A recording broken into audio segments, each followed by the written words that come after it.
একজন শীর্ষ স্তরের খুনি তার হাতে একটি বিশাল ক্যানন গুলি নিয়ে দুই ছোট শিশুকে মেরে ফেলার প্রস্তুতি নিচ্ছিল। বাড়ির ভিতরে বসে থাকা ভাইবোন জানতেও পারছিল না যে তাদের উপর বিপদ নেমে এসেছে। ঠিক যখন খুনি দরজা ভাঙার চেষ্টা করছিল, হঠাৎ মায়ের লাগানো সিকিউরিটি সিস্টেম বেজে উঠল। কিন্তু লিলি ভেবেছিল এটা মায়ের কোনো মজা। সে যাবার কথাই স্পষ্টভাবে অস্বীকার করল। ঠিক সেই সময় একটি শক্তিশালী বিস্ফোরণের সঙ্গে লোহার দরজা উড়ে গেল এবং তখন তারা বুঝতে পারল যে বিষয়টি খুবই গুরুতর। খুনি ঘরে ঢুকতে পেরেছিল। ভয় পেয়ে শিশুরা দ্রুত সিস্টেমের ফেসিয়াল আনলক কমান্ড অনুসরণ করলো।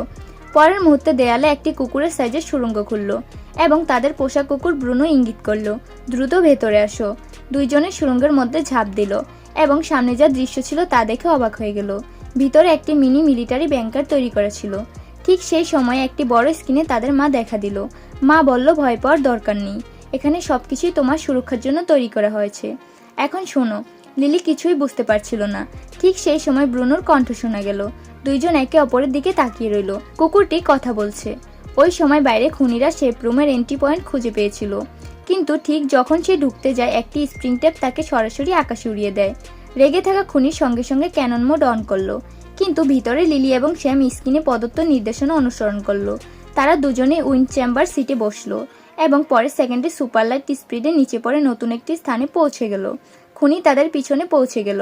হঠাৎ দুইটি স্পেসশিপ তার সামনে উড়াল দিল। বিস্ফোরণ ঘটল এবং খুনির খেলা শেষ। বাকি হামলাকারীরা শুধু অবাক চোখে তাকিয়ে রইল।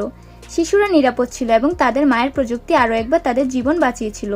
তো বন্ধুরা, সুপার মায়ের জন্য ভিডিওতে লাইক করে চ্যানেলটি সাবস্ক্রাইব করুন।